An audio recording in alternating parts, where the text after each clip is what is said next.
ভাই তেল আছে নাকি? পেট্রোল আছে? অকটেন আছে? কত দাম? অকটেন আছে 250 টাকা দাম। এই দিয়ে হলো 7 নম্বর পেট্রোল পাম্প। দেখি কি অবস্থা। এই পেট্রোল পাম্পের সামনে তো গাড়িও দাঁড়ায় আছে। ভাই কি অবস্থা তেলের? গাড়ি দাঁড়ায় আছে, ওর থেকে নামা দেন। ডিজেলই দেন, কি করার, ফেলবো নাকি?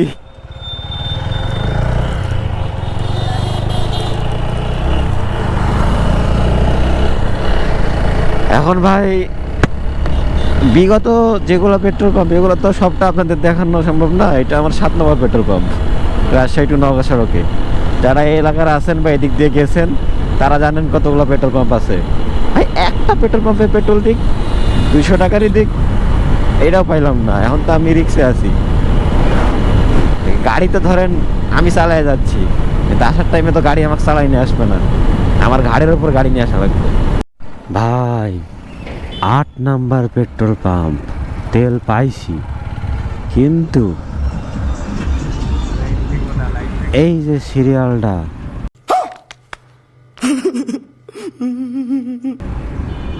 এই সিরিয়াল কিন্তু অলিম্পিক গেমের ম্যারাথন রেসের সিরিয়ালের থেকে কম কিছু না। আমার কথা শুনে যদিও হাস্যকর মনে হয়, কিন্তু আমি এর মধ্যে মারামারি করতে রাজি নাই। আমার তো বহুত কাজ, আমি ব্যস্ত মানুষ। 3 দাগ তেল আছে, ওই রাস্তার মধ্যে 150-200 টাকার একটা সিন্ডিকেটের তেল নিয়ে নিই মনি বোতলের। আহা হা, শোনা গো, খুব কষ্ট যে বলো, থালা দিয়ে দিয়েছে, খাবার দিচ্ছে না, শোনা গো আমার। তো যাই হোক, তেল তো দিকে পাইলাম না। 8 নম্বর পেট্রোল পাম্পে সিরিয়াল ধরা লাগলো, তাই চলে আসলাম। এখন লোকালে ঢুকছি। লোকালে আমার বিশ্বাস, আমি যতটুকু এক্সপিরিয়েন্স করছি বিগত কয়েকদিনে, লোকালে কিন্তু তেল পাওয়া যায়। আমি আপনাদের দেখানো ট্রাই করব দোকানগুলো খুঁজে, ঠিক আছে? এরা আবার ক্যামেরা দেখে বোতলে তেল থাকে, কিন্তু বলে যে ভাই এগুলো তেল না, এগুলা পানি। আমি আবার বলতে ইচ্ছা করে যে ভাই এগুলো পানি না, আপনি মুইতা রাখছেন। এখন দেখি, আমি পাইলে আপনাদের দেখাচ্ছি। বিশ্বাস না হয় ভিডিওর সাথে থাকেন, আমি চেষ্টা করবো খুঁজে দেখানোর, চেষ্টা করবো ভিডিও করার। না না, তেলের বোতল ছিল, তেল আজকে না দেখতে হবে, ক্যামেরা দেখে তো বলবে তেল নাই। ভাই পাইছি একটা মক্কেল। ভাই তেল আছে নাকি? পেট্রোল আছে? অকটেন আছে? কত দাম? 150? 250? আল্লাহ, অকটেন আছে 250 টাকা দাম। এখন আসেন একটু হিসাবে আসি।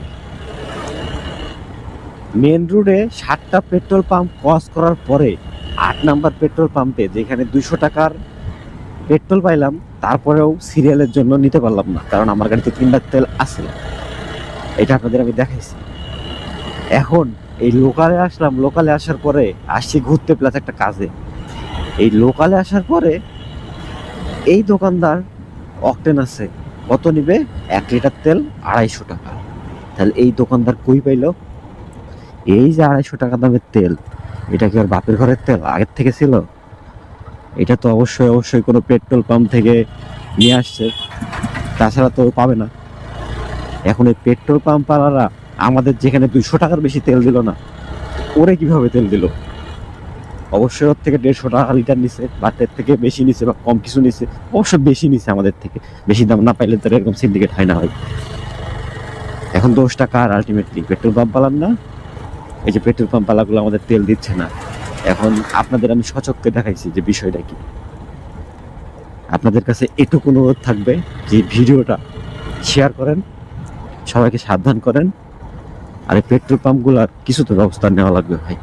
এইভাবে কয়দিন, এইভাবে কয়দিন এরা পেট্রোল পাম্প বন্ধ রাখতেছে, যেটুকু তেল আসতেছে আমাদের না দিয়ে এসব লোকাল লোকাল দোকানদারদের দিচ্ছে। আর ওরা কি করতেছে ভাই? 250 টাকা লিটার তেল, কল্পনা করতে পারেন? কল্পনার বাইরে না এটা। এখন কিছু বলার নাই, বলার ভাষাও নাই। যারা বুদ্ধিমান, বিবেক আছে, বুদ্ধি আছে, তারা আশা করি এত কথা বলার দরকার পড়বে না। তো সি ইউ সুন, ভালো থাকেন। আর ভিডিওটা বেশি বেশি করে শেয়ার করেন, ভিডিওতে লাইক দেন। আর আরও এরকম যদি কন্টেন্ট পেতে চান অবশ্যই চ্যানেলটা সাবস্ক্রাইব করবেন অবভিয়াসলি।